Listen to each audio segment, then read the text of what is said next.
In this video, we're going to be looking for patterns in tables. So now that we know how to multiply, we can locate more patterns.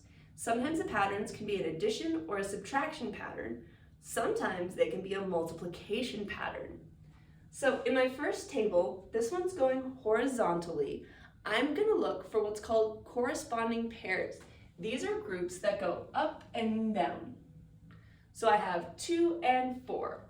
I have 4 and 8, 5 and 10, 10 and 20.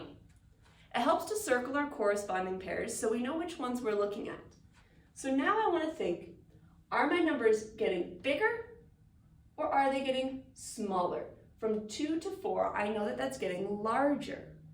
When we do an operation of addition or multiplication, our numbers get larger.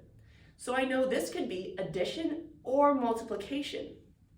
If I go from 2 to 4, I know that I'm adding 2.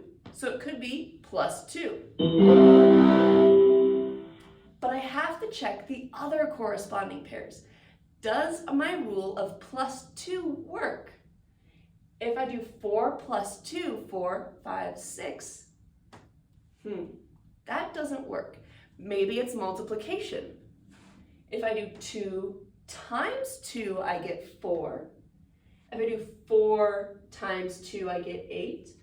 5 times 2 is 10. 10 times 2 is 20. My rule is to multiply by 2. That's my rule for my first table. Now my next table is going vertically. To find my corresponding pairs in this table, I'm going to go left and right, left and right. Here are my pairs, left and right. So now I'm looking at 1 to 3, 4 to 6, 5 to 7, 10 to 12. My numbers are getting larger. From 1 to 3, that gets bigger. Now when I get bigger, it's either addition or multiplication.